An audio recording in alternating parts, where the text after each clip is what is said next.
Guys, how are we? Thank you so much again for tuning in to this special episode of the podcast. I have on dear friend and client Robbie Skibicki, and you don't want to miss out on this podcast. We just get so deep into his journey in terms of him overcoming things with girls, him chasing his best life, getting over all the limiting beliefs of himself. He had all of these different things. He ended up he had a 3-year goal of starting like a big company, quitting his job and crushing all these different things. And he's achieved all of this stuff within 6 months. And we talk about the journey and everything that you really want to like get into. It was just such a fantastic, beautiful podcast. It blew my mind. Honestly, one of the best ones that I have had the opportunity of being a part of. So it was just fantastic. And I encourage you to listen to the entire thing. If you guys are interested in working with me or want to know anything that I have for offer, just click one of the links below hand or send me a message and you can see all of those for all the discount links and everything else that are also in there too. Of course, this podcast is brought to you and sponsored by Eternum Labs. And if you use the discount code Corey, Corey, you can get 10% off and you can find Eternum Labs link if you just click below. And also, please, if you find any benefit from this podcast, on this video, whatever you're watching, please give it a like, share, and subscribe. That goes a really, really long way, especially the shares and the stories, or leaving reviews on Apple Podcasts would be the best thing ever. If you got any value out of it, if you leave this motivated as a challenge, then please like, share, or subscribe. If you don't, then that is absolutely fair enough. But I hope you guys enjoyed this podcast as much as I did. I left feeling so motivated and so just jacked about life after this. It was insane. What a crazy opportunity to listen. What a crazy journey. And our boy Robbie just getting it done. Super proud. So if everyone is listening, yes, I hope you like this as much as me. And we'll see you on the inside. My dear friend Robbie, thank you for coming on to the show, man. Thank you, Corey, for having me, mate. Thank you. I'm very... Yeah, I think excited was that word. It cut out for like 2 seconds there, but... I'll say to get excited. Let's do it. Yeah. Bro, you've been on a crazy journey. You've been making some amazing progress, like amazing progress. You're just going so far and like above and beyond what I ever thought was like possible. You just keep like shattering my expectations in terms of like the person you're developing into. And I love how much like you're maturing, and I feel absolutely appreciative and grateful to be able to work with you and work on some of these like awesome transformational things in order to support you in your journey, man. Yeah, dude, I can't even begin to express what the last year and a half has been working with you, man. It's absolutely been insane. It's like, the only way I can sort of express it is like, if you're like, rollerblading down the street, right? And you've just given me like a jetpack on those rollerblades and you just like lit them up, man. You're like, let's just go 100 miles an hour. And it's just been an exponential curve of just growth and just being vulnerable with the right people. You've just changed my life in the most dramatic, positive way. And it's just been, like I said, an insane journey, man. So I appreciate the shit out of you, man. Bro, thank you. So I basically started this podcast and wanted to do this with you, bro. Just to give people an insight, like again, to any of the stuff that we're doing that's like helped you transform your life. I hope that anyone who's listening can take some of the nuggets, some of the reflections, some of the skills that Rob's learnt, and you can apply them to your own life. So man, like, in terms of like you wanting to grow, having all these dreams and all this stuff and wanting to work on yourself, like where were you and what was currently happening in terms of like us and working together, and where like did you want to get to, and what were all the roadblocks that like stopped you from getting there? Yeah, great question, Corey. I think the initial reason like coming to seek advice and growth from you was because I had a direction. I had like an understanding of where I wanted to go and what I wanted my life to look like. But it was so hazy. It was so unclear. So, you're going through the motions. You're like, oh, I want to get better here. Or like, I'm going to work out this, or I'm going to do that. Or, I'm going to read these books here. And you keep doing all these things with no real clear direction, right? And it was exhausting because I couldn't just pinpoint where exactly I wanted to go. And I feel a lot of people are quite, in the same boat where like they're trying so hard to get better, but what are you shooting for? You know, it's almost like you got a dartboard and you're like, I want to hit that bullseye, but you got a blindfold on. And what you've done, me, is like, Rob, let's take this blindfold off, right? So you can actually see where the fuck the dartboard is, right? And let's aim properly and let's hit the ground running using the techniques. You know, let's put your elbow up, let's do this, and maybe you have a better chance of hitting that bullseye. So I think for a lot of men, especially, like, we feel a little bit lost at the moment. Well, I did. You know, like, I had an idea of what I wanted to do with my life, but I had no sort of clear understanding of how to get there. And what you did was you brought me back to the basics. You know, you Trojan horse the shit out of me, man. Amazing. And you basically unraveled like my deep, you know, there was childhood trauma, there was, you know, shadow work, there was so many techniques and things that you did to sort of sort of peel that onion and get down to layer to layer to layer to understand my soul purpose, my soul goal, and then push forward, which has been absolutely amazing. So I'm not sure if you want to talk about like the techniques used or what we went through, but like really what you helped me do was find meaning, as cliche as that sound is, like understanding my why, my purpose, and what I need to do, which is unbelievably, like, money, you can't put a price on that shit. That's what I want to get to people is like, if you want to start understanding your why, which I think is so freaking crucial, money can't, you know, you can't put a price on that. So let's just to get like allow people to relate to you, bro. And I want you to speak in, if it's okay, to speak in terms of like you specifically, like in terms of like, because obviously we've done like a whole bunch of work together, and then you're like, all right, man, I want to go like next level again, and you're like, let's go crazy. What were all of the problems that you were facing at that time? So what were the problems, and how were you feeling about them? I think the biggest problem I definitely had was negative thoughts, you know, always putting myself down, imposter syndrome, never thinking I was good enough, self-belief all-time low. And it's funny because like, guess I was so confident on the outside, right? Like, you know, we've been friends for a long time now. We have our little Frosty Friday groups and everyone's like, Robbie's so confident, you know, you gym, you do this, you're so like energetic, you're so vibrant.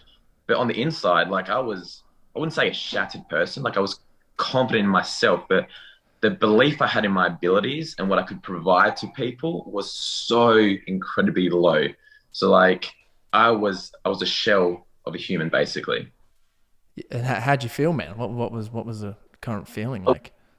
The way I felt was, man, I was always like walking on eggshells. I was always anxious. I was like, if I was in a group of people, I was like, how can I give these people like the Robbie experience? And I was always thinking like, do I provide enough? Am I good enough? Like it's exhausting thinking that way, man. So like, you know, you can be this confident self, but like if you don't believe in yourself, if you don't trust yourself, if you're not confident in yourself, you're always trying to prove to people, you're trying to get validation, and it's fucking exhausting, man. Yeah. Do you have any like specific like stories or things that were coming up at that time when you were just like, oh man, like I just kept doing this and this was the experience that I kept having? Like in terms of surface level, like what were some of the things that you were doing? Because obviously you've done a work and we really understand them now. But at that time, for things that you didn't understand, do you have any stories and stuff that you were like, you know, where you kept trying to feel good enough or kept trying to do something in terms of like, you know, in social situations or career or something like that? Do you have any stories of those experiences? Yeah, I guess one thing which played on my mind a lot was bringing intellect to the table, right? And I would always replay scenarios like, you know, when we're hanging out together, like I'll try and have an intellectual conversation because I thought that's what would gain me respect and stuff. So, would you mind walking us through like an actual story of just like a time, if you wouldn't mind, like getting a little bit personal with it? Can you think of like some time? And if we're talking about people, we can say person A or B if we mention them. So like up to you. Yeah, but we're talking about like a story of like when I felt like I needed to prove myself, or like childhood trauma sort of stuff. Let's do one. I would love to do one first of you trying to prove yourself. And then I'd love to like a specific story. I'd love to talk about that. And then I'd also love to talk about how that specific story of that we found out, like one of those experiences has been playing out for you throughout like your whole like childhood and stuff. Yeah. Well, I guess it's hard to pinpoint an exact story, but like any social situation. So, for example, like the Frosty Fridays group, right? We Mhm. come to your house every Friday. We get in the ice baths, and it's absolute mayhem. It's absolute good times, good vibes. And there's a group of six mate was there, specimens, absolute alphas, absolute great human beings to be around. And I would always go to these Frosty Friday groups, especially at the beginning of them, not so much in the later part. But at the beginning, they're like, I would have to bring a certain level of, energy. I'd have to bring a certain level of intelligence. I'd have to bring a certain level of conversations. Otherwise, I'm not good enough. So So how did like, you feel like approaching, sorry for interrupting, but how did you feel yeah, like even rocking up to like one of those? anxious, man, nervous. And that's Whoa. the thing, man. Like, that's the undeniably crazy thing about this, man, is I'm going to hang out with six of my best mates in an epic safe scenario, just hanging out with the boys, right? And I'm rocking up anxious So because, so sorry to interrupt you again, but what were you yeah, literally saying in your head? I just want to, like, because I'm really curious. What were you saying in your head, like, as you were like driving up to the place? it's crazy. Like, I don't think there's a specific voice which is saying like X, Y, Z. It's more that like an uneasy feeling Okay. of like, okay, what if I don't provide anything? Whoa. that's that's the thing. Like I'm always trying to seek external. I always was, sorry, trying to seek external validation from yourself. I won't mention all the Frosty Friday boys' names, but like all those guys, like I wanted acceptance. I wanted you guys to think I'm cool. And how childhood is this? Like how high school is that almost? It's crazy that some or me still think that way. That like I'm trying to get external validation through being humorous, through being intellectual, through bringing something. Like I was so nervous that I wasn't good enough to hang out with you guys constantly. So I wouldn't say there's one specific story. It was my life, and it's exhausting when you're trying to seek validation through worth from other people, and it was tremendously exhausting. Yeah, because I remember you were saying you were like, you'd meet a girl in the coffee shop and then always think that you had to bring value to her, or we'd Yeah, have um, like a mastermind group, and you were like, oh, I need to bring value to that, and then yeah. like with your boss and stuff too. Oh, work was hectic. I feel like work though, even though my job being construction manager is a very high paced job, right? I feel like I could bring value there because I feel like I'm an expert in that field. So that wasn't nearly as anxious driven as, certain scenarios. But like even with girls and stuff, man, like I was seeking validation saying like, if this girl doesn't like me, I'm a piece of shit, right? So like I would bend over backwards. I'd be a chameleon. I would, change my tone to like lure this girl in, so I'll get a tick of approval, and then I'd feel validated. And that's insane. Like that's again exhausting. Like I was mentally burnt out for a long period of time, and then you came in my life and just helped. But So in terms of like us, because that was sort of where you were at, in terms yeah, of like when you were thinking and reflecting, what were some of the lessons that like you learnt psychologically, like with some of the key things that you were like, oh man, like I've sort of had these things through like have played out through my whole life, and now I need to take action on some of these. Like what were those, and how'd you feel about it? yeah. So you and we dove pretty deep into like shadow work and like post trauma. And one of the main reasons why I was feeling like I needed to bring something to the table, always, again, intellect, emotional, physical, humor, whatever, it's because of past experience that you and I went through on a deep level. Like, for example, like the one at university when I was meant to present in front of people, and the tutor, I wasn't listening, right? And the tutor asked me a simple question of like, what is your perception of beauty? I remember the question quite specifically.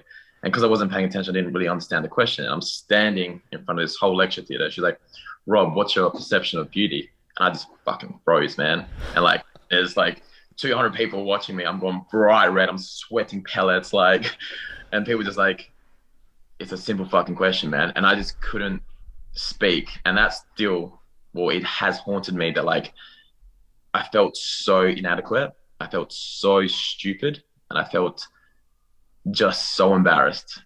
And like, when you talk about trauma, like there's nothing like, wars and stuff like that, but that mental embarrassment like stayed with me for a long time. And I never, like, it took me a long time to recover from that. And the only reason why I recovered from it is like because we unveiled that in a lot of shadow work that we did. And we realized that like the reason why I do seek, this type of validation because I felt so embarrassed that I got to improve myself because I never want to feel like that ever again. So like it just played in my mind and yeah. Yeah. Was there any other stories that you can like remember that also that triggered that feeling of like not being good enough? I think you said there was like one of swimming or something like that as well. Swimming. Oh yeah. Swimming one. Which one was that one? There's a Yeah. lot. There was A like lot. there was, yeah, I think there was like a group of people that you wanted to hang out with or something in your swimming Oh group. yeah. That's definitely yeah. That's definitely the one. Yeah. Yeah. So with my swimming career, I was a national swimmer, right? And there was open nationals and state nationals, and I missed out getting to the open national squad. But like I remember it was 0.02 of a second to reach the time, right? And then you've got these people in the open squad just hanging out doing their thing, and if you didn't get to that open squad, it was almost like a great wall in front of you. Like you cannot enter, you cannot hang out, you cannot do this. And a few of my friends went up to that open squad, and I was like left behind. So like again, like when you have all your friends sort of migrate over, and then you're stuck behind, and it's almost like a clear cut up North Korea, South Korea type of scenario, man. It's hectic, man. Like I literally just felt like I was again just like thrown away to the trash. Like no one appreciated me because I couldn't perform. So like it's hectic, man. So that created, would you say, did that create a need in you in terms of wanting to be like you felt not good enough and you wanted to be a part of the group? So then you tried to overcompensate to seek external validation from other areas? Um, I think what's happened for me was again these little bits of trauma. That's just very small snippets of a consistent theme in a younger period of my life, and having these consistent little losses, embarrassment here, not achieving this, even though I tried so freaking hard, like consistently, beated me down to not thinking I was worthy and confident and bringing enough to the table. Like, oh, you're an idiot. You can't even answer this question. Or you're not good enough at swimming. Or you're this or that. There was a persona built up where like I needed people to say, Rob, you are good enough. Or Rob, you can do this. Or Rob, you are, whatever, X, Y, Z. Like I became very dependent on people saying you are good enough because I never received that from a younger age. Like, especially like if I want to open up like my dad, it's a pretty hectic, like we him and I have a very hectic like relationship where like he's, a migrant from Europe and worked very, very hard, but like he worked very, very hard to provide the lifestyle that I can have, but he never obviously gave me like a thumbs up or like you're doing well or like never ever complimented me. It's just that hard love sort of thing. So like I never got any reassurance from anyone that like I was good enough. So yeah, it's pretty hectic. How'd that make you feel, man?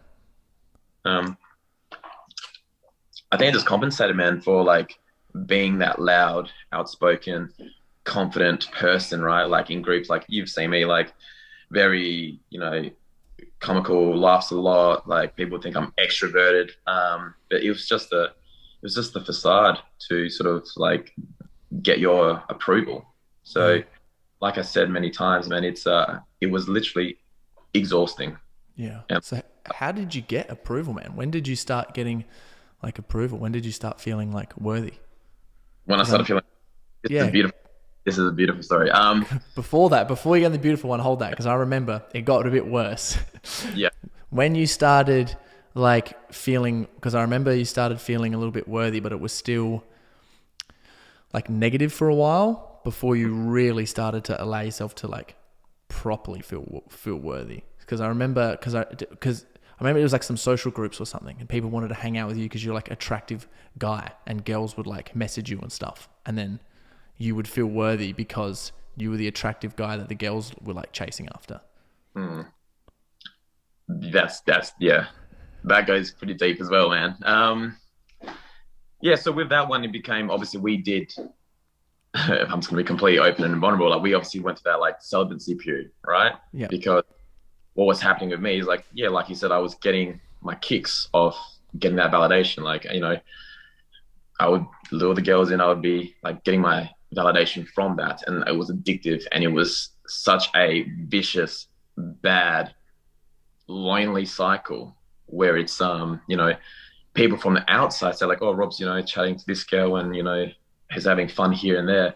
But on the inside, I was dramatically fucking lonely because I work so hard during the day, at gym, I've got so much going on my plate. I get home at like 8 o'clock, 8:30 at night, and I'm so fucking lonely that the only thing I do is Tinder, Hinge. It's addictive because you get your dopamine. And, I was seeking approval from all these girls, but it was just filling the emptiest void possible. And it was a very, very bad time, I guess, emotionally in that aspect. Like work was fine, everything else was fine, but that one aspect was, detrimental because I was extremely lonely, man. Like you're craving love and affection and care. Like me being a lover, as we both know, my archetype is very strong lover type. It's detrimental to your mental health when you're not actually getting that love on a deeper level. You just that quick fix. It's like I was literally like a heroin addict, man. Like chasing my next fix, man. Like it's bad. It was bad. Yeah, just to get like validated from like the other sex to be like, you're worthy. So I'd love to talk about, man, when you actually started to feel worthy and feel like, oh God, this pressure and this relief has just started to melt off. Would you be able to walk us through that story? It's almost like it's weird. It's after a lot of work that we did, the shadow work, the deep trauma work, like a lot of reflection work. What you did to me was we focused on a single, like, what's your meaning? What's your purpose? What do you actually want? Because again, like I said, it was very hazy before. So I was just chasing X, Y, Z. I was just chasing things like a little Jack Russell, man.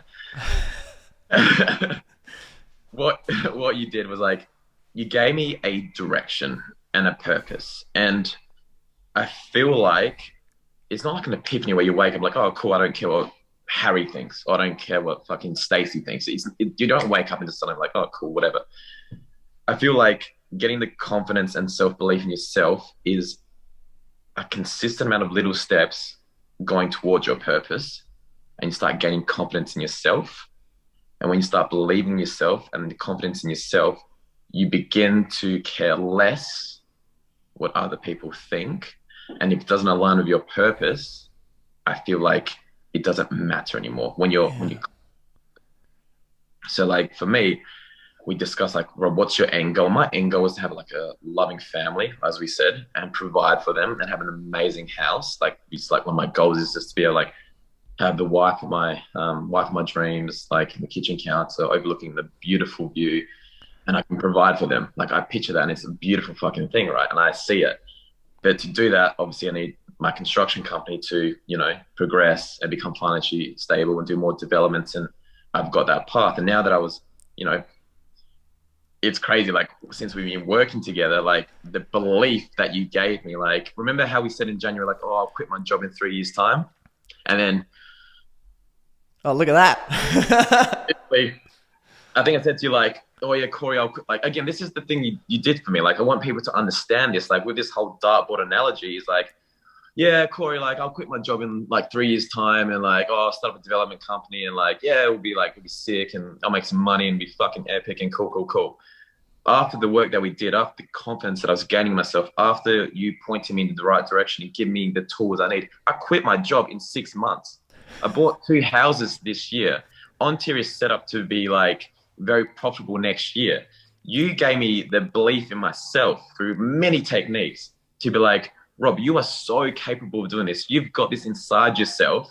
You just need to believe in yourself. And I think once you start believing in yourself, the decisions you make are 20 times more than the decisions you'll make when you don't believe in yourself.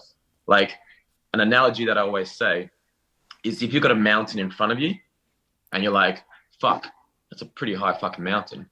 I don't know if I can climb that mountain. Why would you even start? If you don't believe you can climb the mountain, like why would you even start that mountain? Like why would you even start climbing?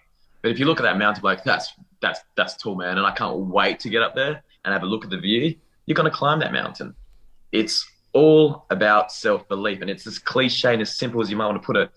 But when you don't believe in yourself through past trauma, you don't think you're good enough, or you're not confident enough, you're not intelligent enough, or you're getting validation from other people, and you're not aligned with your purpose, you're not going to believe in yourself that you can achieve the goals that you want.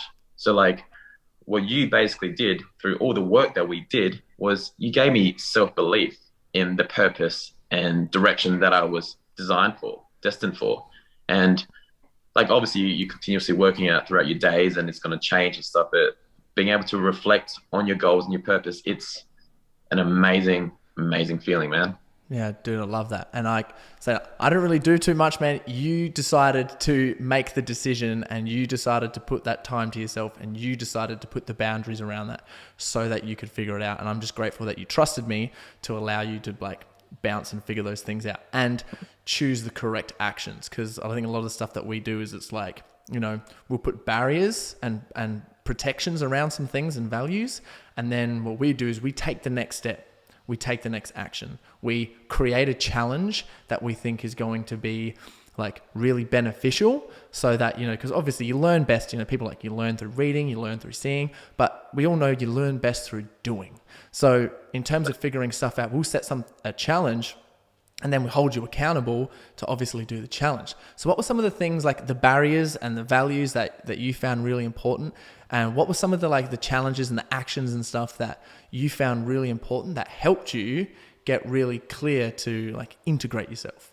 I think one of the challenges, so one of the things that we did obviously was writing down your dream life, your dream girl, your dream everything. And I remember when we did the exercise, I was like, I don't know, like, I don't know what my life is. Like, what's my dream life? Like, yeah, okay, I want to be rich, or I want to have a successful company. It was so vague, so vague. And like, Rob, no, think about it. And you would kept pushing me. I think we took like an hour and a half of you just like, no, go deeper. And like, why is this? And why is that? And I was like, shut up, Corey. Like, I don't fucking like, I was like, literally, I was like, it's funny because you get so frustrated because you're asking me the simplest question. You're like, what's your dream life? I'm like, fuck. So like that for me, I think was one of the, like later on, obviously we did a lot of stuff before, a lot of stuff before, but me understanding what my dream life wanted to look like on a detailed level, and I'd be like, oh, I want to be rich and famous. That's not what I want to be anyway. But like on a detailed level, and then reciting that again and again, and then, you know, in a week's time, again and again. I think that was one of the main things, getting very clear on that and how I can achieve that. Because we also set up saying, all right, your 40-year goal. I was like, 40 years, man, what the, like, that's ridiculous. And then we set up this like end point of what your perfect life will be in 40 years time. And we worked back incrementally through step by step, like, all right, well, 10 years, 6 years, 5 years, 3 years, like what does each year have to sort of provide? And again, like obviously things would change in your life and your goals and perception will manipulate and be quite fluid, but having at least that endpoint in sight and putting incremental steps and understand those incremental steps was hugely beneficial. Hugely. Yeah, dude, I love that. And then what did that provide you? I think what that provided me was being extremely clear on that gave me the confidence to take action. Like, so once I understood, okay, this is what I want my life to look like. I was like, fuck, okay, how do I work towards that? All right, well, Robbie, you need to do this, this, and this. And I was like, okay. And then you're getting confidence in yourself, right? And once you start ticking off these goals, the confidence keeps coming and coming and coming. And then I was like, oh shit, if I've got to get to here, I've got to implement this, this, and this. So I was like, you know what? I'm going to quit my job. And this is why I'm going to do it. And then, you know, we discussed this, like in January, I was going to quit my job in 3 years' time. And then within 6 months, I quit my job.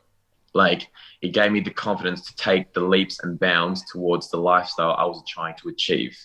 So like that, you cannot put, like, you can't put a price tag on that, like, where like I could still be working my job in 2.5 years' time. Like, Corey, I said in 3 years' time I'll do it. So So what were some of the things in your personal life in order to, because obviously you said you got clear in your vision and your mission, so it made it a lot easier for you to not get like external validation from other sources. What were some other things in your life, like personally, that you put boundaries around that helped keep you focused?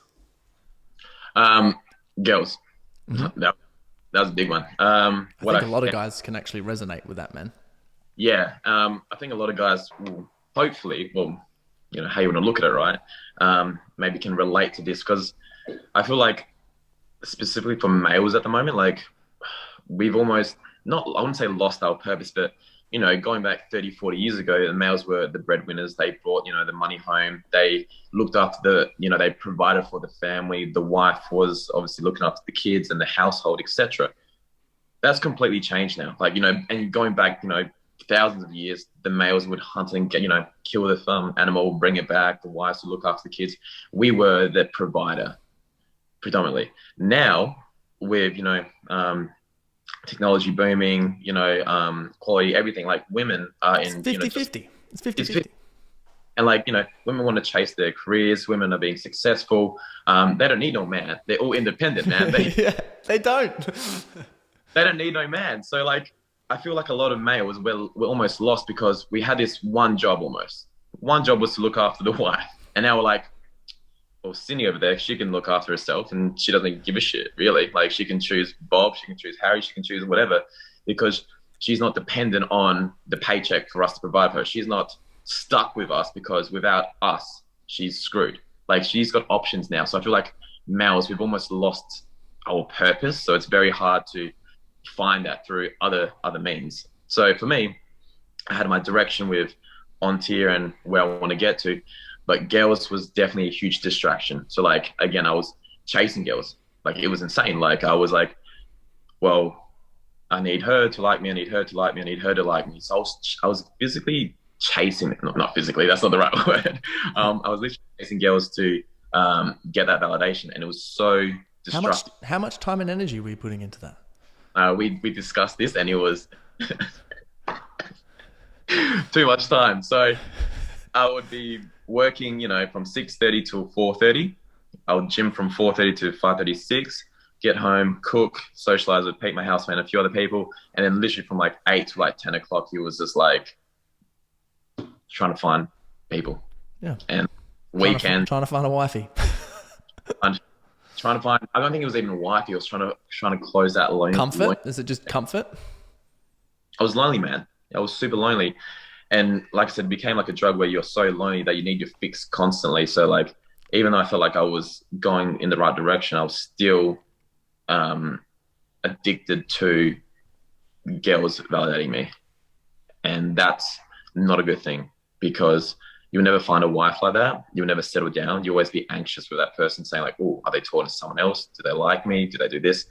It's very toxic. It's fine for a one night stand or a quick fix, whatever, but that's not going to get you anywhere. That's a fucking 16-year-old mentality. That's high school mentality. And I look back on that now and I think, Jesus, Rob, like how old are you, man? Like that is such a toxic way of treating girls. It's such a bad way of treating yourself. You don't respect yourself and you don't respect them. And it was damaging, 100%. So how'd you get out of it, man? How did I get out of it? You and I did a little thing together where you said, Rob, like you honestly it's like a drug. You need to cut it out of your life for a period of time. You need to refocus. You need to understand why you're addicted to them. You need to do a lot of self-reflective work and you need to basically take some time off. So what we did was we went 6 weeks celibate. So no talking to girls, no sex, obviously, no masturbation, no porn, no nothing. And I remember I failed twice the first time and I spoke to you about it. I couldn't, it was like literally too addictive. I think I lasted like 7 days the first time. I was like, nah, screw this, I can't do it. And then the last one was like 10 days. And then I remember I was speaking to a girl which I was quite interested in. And I only like lasted 10 days before like breaking the thing. And I was like, this is bullshit, Rob. Like if you're ever going to want to progress in a better way in this aspect of your life, you need to take discipline for yourself and actually understand why this is such a addictive trait. So then I got disgusted in myself that I couldn't actually be holding my word accountable. And we spoke about this, obviously, like Zeus, you know, his major superpower is basically being true to his word. Like when he says something, he would do it. And that really resonated with me a lot, saying like, you know, you and I have agreed to do 6 weeks and I couldn't even uphold my word. And when you spoke to me about that, so like, if you want to be a god, basically, Rob, you got to be accountable to your word. And I was like, fuck, that hit me right in the feels. So that was the catalyst for me to be like, you know what, I need to learn. So I cut it 6 weeks. I did the 6 weeks successfully. And since then it's been boom.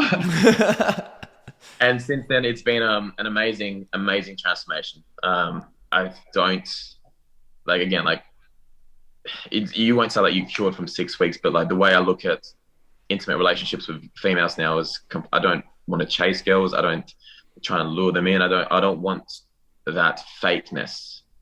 Just being real with them. It's not booty calls anymore. Like it's just a lot realer, and there's a lot more depth behind it now. So it's not as destructive. It's not as distractive. And it's a lot purer, I would say.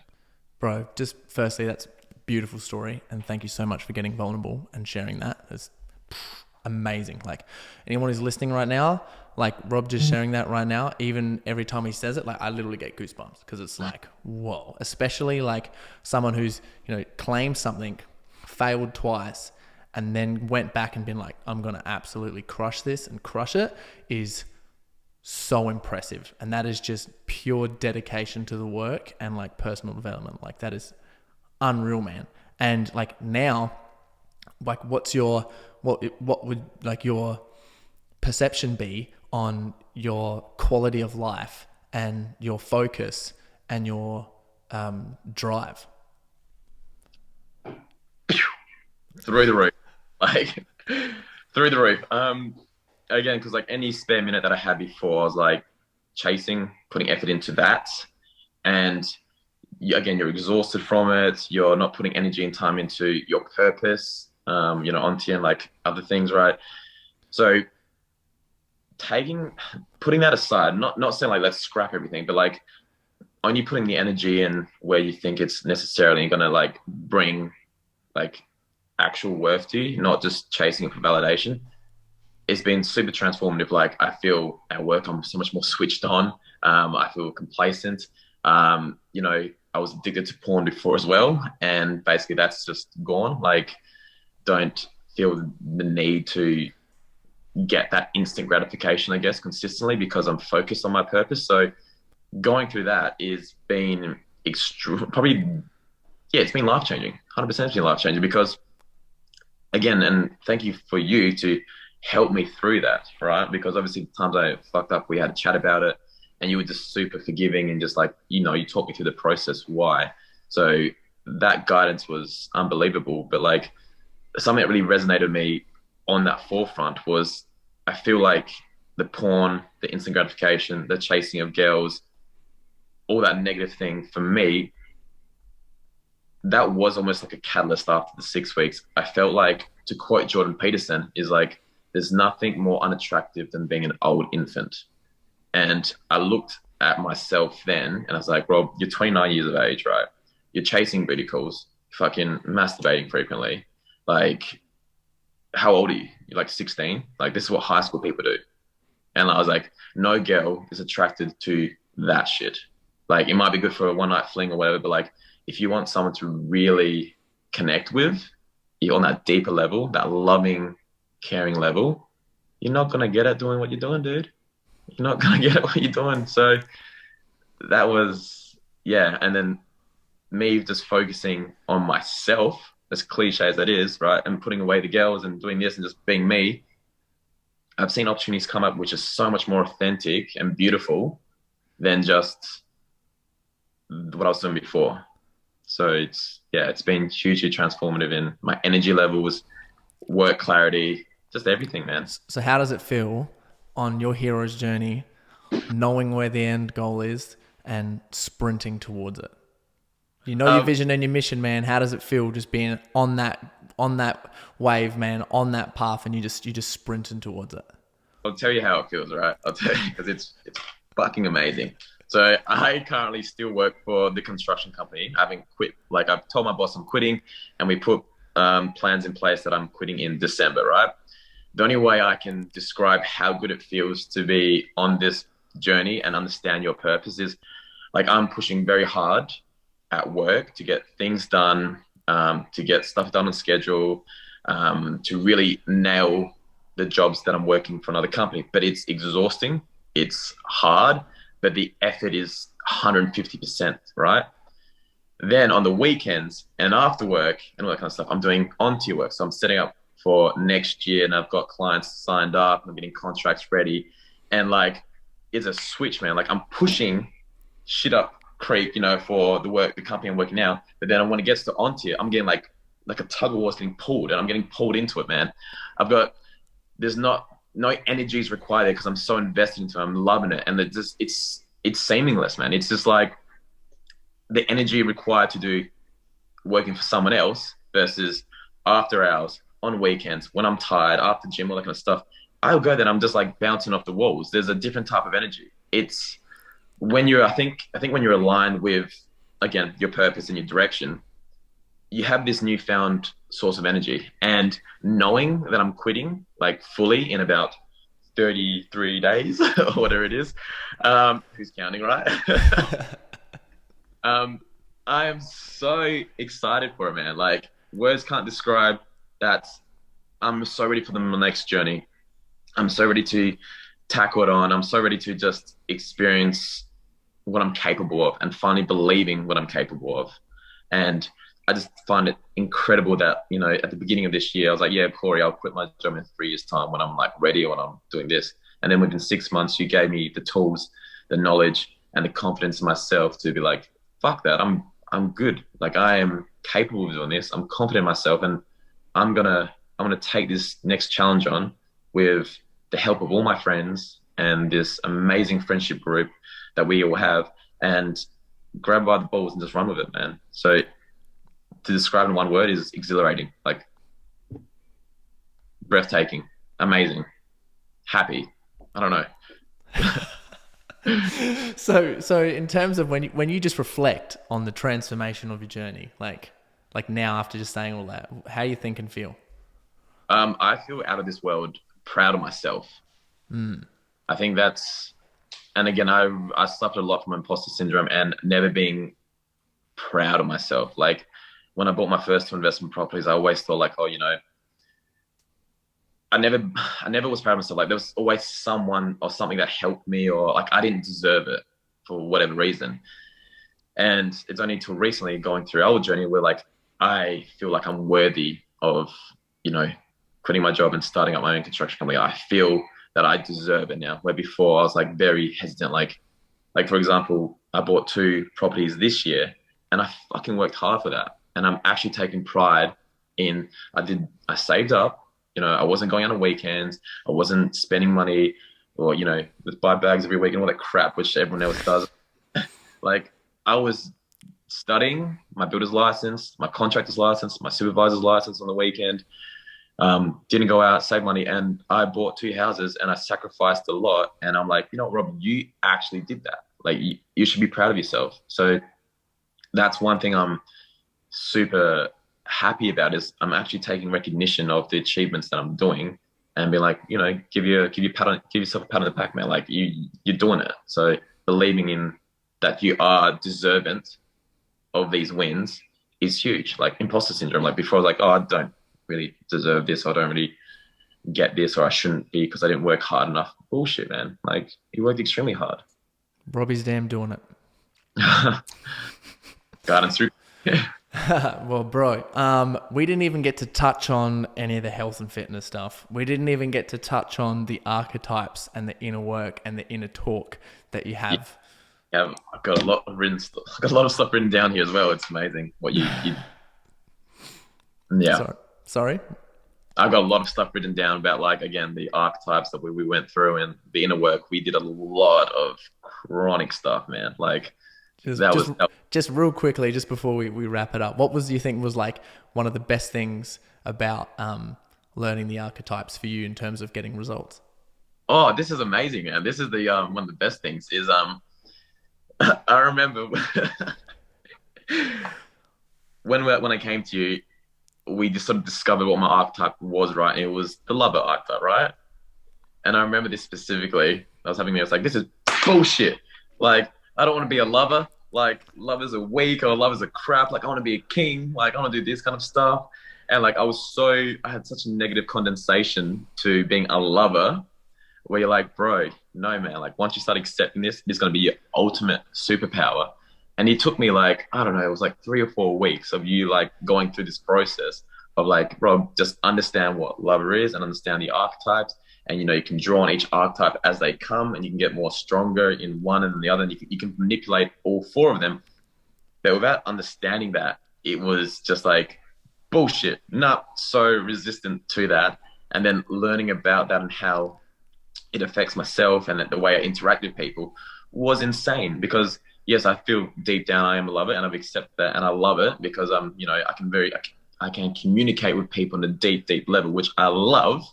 But you teach me how to draw on the other archetypes when you need to be more assertive or you need to be that warrior or you need to be that king and delegate. Like you've taught me the archetypes and how to play on those strings. And it's an incredible strength to have, man. So like, there's so much. I think what really was really cool was, I think in one of those moments, if I'm recollecting, was you were like, one of the earlier weeks, you were like, the lover's not strong, the lover's weak as. And then I asked you who the strongest person you knew was, and who was it? Wasn't it Rhubarb? Or... No, it was your mum. That conversation. Sorry, yes. We were talking about like again the lover's not strong, and I felt like love's a very weak character and stuff like this. And then you said like, well, yeah, who's the strongest person you can see? And I was like, oh, my mum for sure. Like my mum is like literally the most incredible human I know. Like she's gone through so much stuff. Oh my God, it's gonna get emotional. But like she's gone through stuff, and she's just a resilient, badass motherfucker. Like she is so good. And she's predominantly She is a huge, huge lover. Like I see so many characteristics of my mum and myself the same, but she's an amazing woman. She has been through a lot and she's very resilient and very giving and very caring. And so are you. Oh, stop it.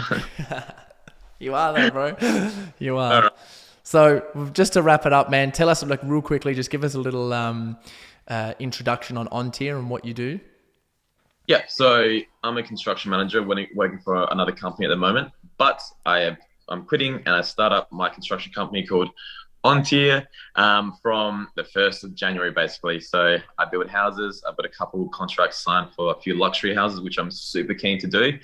And yeah, man, I build stuff. So call me Bob the... He is Bob the Builder. Yeah, you guys do like the best bespoke houses in terms of like designing, because you got some crazy contacts in Adelaide, and then you're going to be moving up and scaling to Queensland. Yes, definitely, man. It's gonna like that's what my bread and butter is. Like I want to build very nice architecturally built houses. So I just can't wait for this journey, baby. Yeah, and you're like the youngest builder in like South Australia or something with the license and stuff that you've got, right?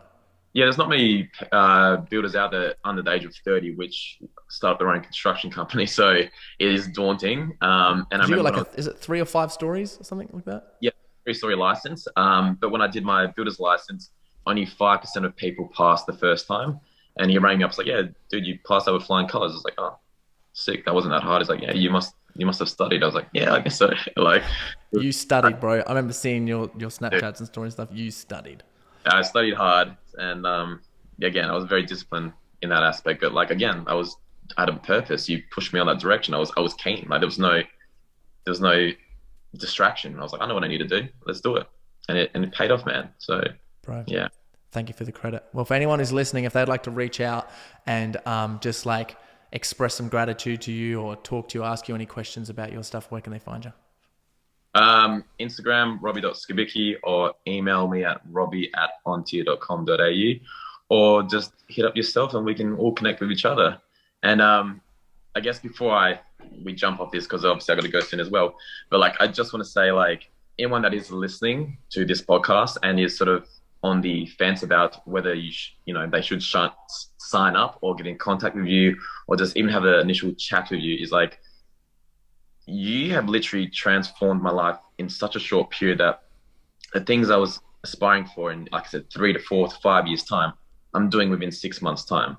Like, just through the techniques and conversations and the deep work that we did, I'm so much more further ahead of I am now than I thought I would be. It's incredible. So like, even just having a chat with Corey, I would just highly recommend just having a chat to see what you need to work on, if it needs to work on anything, whether it's health, fitness, emotional, spiritual, like what you've done for me and what you've done for a lot of people that I know, it's insane.